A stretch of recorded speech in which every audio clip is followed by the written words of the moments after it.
अपने सीएम को थैंक्स कहना कि मैं भटिंडा एयरपोर्ट तक जिंदा लौट पाया, ये वाक्य देश की मीडिया में सबसे ज्यादा चर्चा में है। अब सच में ये बात पीएम मोदी ने पंजाब के सीएम चरणजीत सिंह चन्नी के लिए कही है या नहीं, ये पीएम ही बता सकते हैं। लेकिन एक न्यूज एजेंसी ने सूत्रों के हवाले से खबर दी, उसके बाद सरकार के किसी व्यक्ति ने इससे इनकार नहीं किया है और इस पर लगातार मीडिया हुंकार भर रहा है। पीएम की खतरे में जान, गद्दारों का प्लान, मौत के मुंह से लौटे मोदी जैसी हेडलाइन बनाई जा रही है। दूसरी तरफ सत्ता की साइड वाले नेता इसे प्रधानमंत्री मोदी की सुरक्षा में चूक बता रहे हैं, लेकिन कोई ये नहीं बता रहा कि अगर पीएम मोदी की सुरक्षा में चूक हुई तो कैसे हुई, असल जिम्मेदार कौन है। क्या देश की इंटेलिजेंस एजेंसियां कमजोर हैं?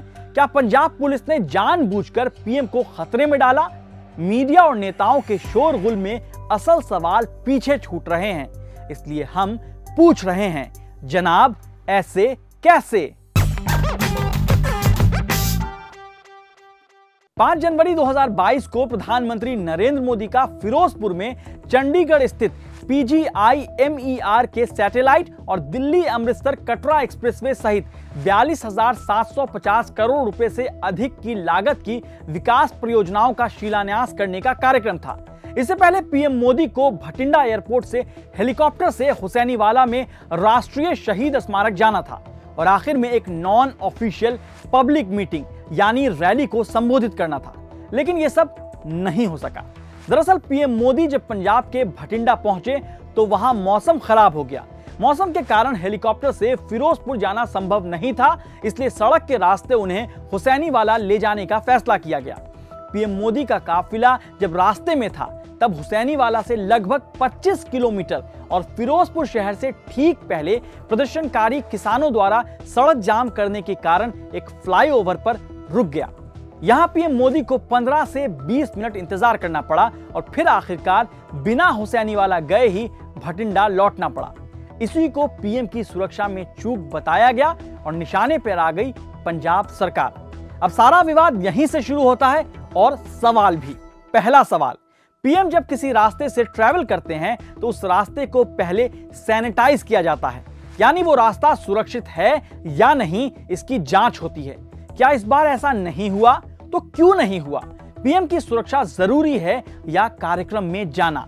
जिस रास्ते से पीएम जा रहे थे वो पूरा रूट भटिंडा, फरीदकोट और फिरोजपुर जैसे जिलों से होकर गुजरता है, जो ग्रामीण मालवा में है। ग्रामीण मालवा किसानों के विरोध का केंद्र है। तो क्या इस बात की जानकारी केंद्रीय एजेंसियों जैसे कि इंटेलिजेंस ब्यूरो को नहीं थी? आखिरी समय में अगर पीएम का प्लान सड़क से जाने का हुआ तो पंजाब पुलिस ने इतने कम समय में पीएम के काफिले को इस रास्ते से जाने की मंजूरी क्यों दी और फिर एसपीजी ने इस पर आपत्ति क्यों नहीं जताई? प्लान बी यानी ऑप्शनल रूट।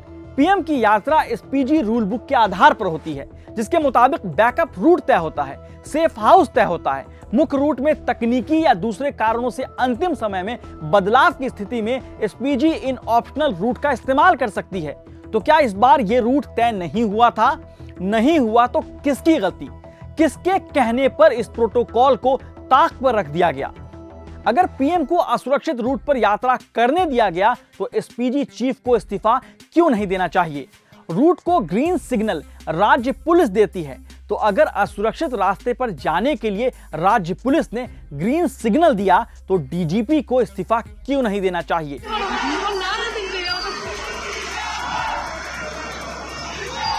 सोशल मीडिया पर यह वीडियो वायरल हो रहा है जिसमें पीएम की कार फ्लाईओवर पर दिख रही है और कुछ लोग नारे लगा रहे हैं।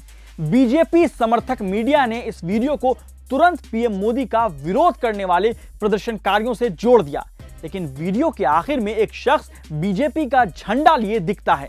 अगर वो प्रदर्शनकारी था तो वो बीजेपी का झंडा लेकर क्या कर रहा था? खैर वो भी छोड़िए, सवाल पर आते हैं कि चाहे वो प्रदर्शनकारी हो या बीजेपी समर्थक, उन्हें पीएम के काफिले के इतने करीब क्यों आने दिया गया? पीएम के काफिले के आगे एक चेतावनी कार चलती है, तो इस कार ने लोगों को क्यों नहीं नोटिस किया? जब लोग नारे लगा रहे थे, भीड़ थी, एक बस भी दिख रही थी, फिर एसपीजी ने तुरंत यू टर्न क्यों नहीं लिया? 20 मिनट का इंतजार क्यों? अगर पीएम कह रहे हैं कि जान को खतरा था तो एसपीजी को जवाब देना चाहिए, क्योंकि इनर लेयर की सुरक्षा पूरी तरह से एसपीजी की है। पीएम की जान को खतरा था तो पीएम की गाड़ी के आगे शील्ड बनकर गार्ड क्यों नहीं थे? उन्हें कवर क्यों नहीं दिया गया? कैसे गाड़ी का फ्रंट एरिया खाली था? अब आते हैं नतमस्तक मीडिया कवरेज पर। आपके सामने कुछ हेडलाइन है। मोदी के खिलाफ खूनी साजिश, मौत के मुंह से लौटे मोदी, पंजाब में मोदी की जान जा सकती थी। इन हेडलाइन को देखने और पढ़ने से तो ऐसा ही लग रहा है जैसे सच में पीएम पर कोई हमला हुआ है। एक एंकर ने तो भारत से ज्यादा पाकिस्तान में पीएम मोदी की सुरक्षा की बात कह दी। क्या यह अपने देश और अपनी सुरक्षा एजेंसियों को नीचा दिखाना नहीं हुआ? क्या राजनीति के लिए अपने जवानों का अपमान करेंगे बिना पुख्ता सबूत के? देश की सबसे काबिल और भरोसेमंद कमांडो से लैस एसपीजी यानी स्पेशल प्रोटेक्शन ग्रुप के काबिलियत पर भी सवाल उठाएंगे, अपने ही जवानों की क्रेडिबिलिटी पर सवाल उठाएंगे। ये कैसी देशभक्ति है? अब आते हैं पीएम के उस कथित बयान पर जिसके बाद सारा हंगामा शुरू हुआ। अपने सीएम को थैंक्स कहना कि मैं भटिंडा एयरपोर्ट तक जिंदा लौट पाया।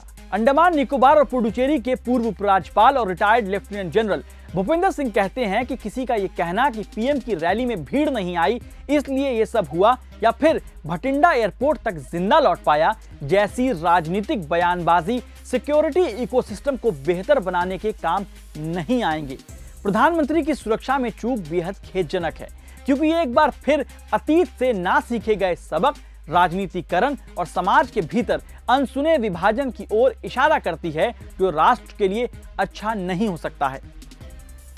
चूक हुई है तो जिम्मेदारी तय हो, सजा मिले, लेकिन अगर राजनीतिक दल और मीडिया पीएम की सुरक्षा से ज्यादा टीआरपी, भक्तिगिरी और राजनीतिक फायदे के लिए हंगामा करेंगे तो हम पूछेंगे, जनाब ऐसे कैसे?